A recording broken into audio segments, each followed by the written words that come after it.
नमस्कार, आपण पाहत आहोत फास्ट 24 तास न्यूज. फास्ट 24 तास न्यूज मध्ये आपले सहर्ष स्वागत आहे. माहूर घरकुल अनुदानाचा प्रश्न पुन्हा पेटला. आश्वासनांवरच प्रशासनाची बोळवण. 5 ऑगस्टपासून लाभार्थ्यांसह बेमुदत आमरण उपोषणाचा इशारा.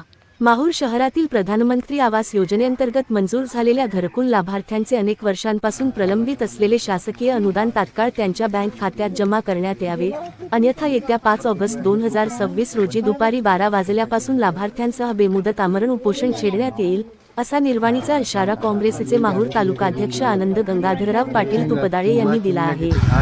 मुख्याधिकारी नगरपंचायत माहूर यांना दिलेल्या निवेदनात सन 2018 ते 2025 या कालावधीत विविध डीपीआर अंतर्गत मंजूर झालेल्या प्रधानमंत्री आवास योजनेतील शेकडो लाभार्थ्यांचे अनुदान अद्यापही प्रलंबित असल्याचे नमूद करण्यात आले आहे.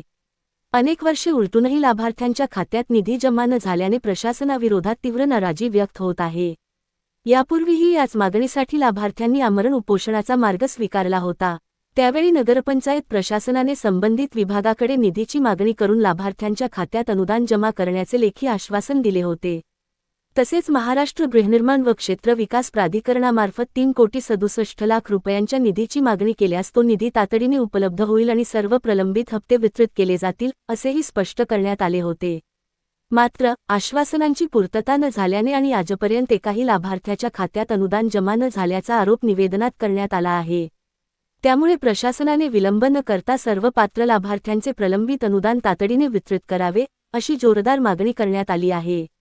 अन्यथा 5 ऑगस्ट 2026 रोजी दुपारी 12 वाजल्यापासून लाभार्थ्यांसह पुन्हा बेमुदत आमरण उपोषण सुरू करण्यात येईल, असा स्पष्ट इशारा आनंद पाटील तुपदाळे यांनी दिला आहे.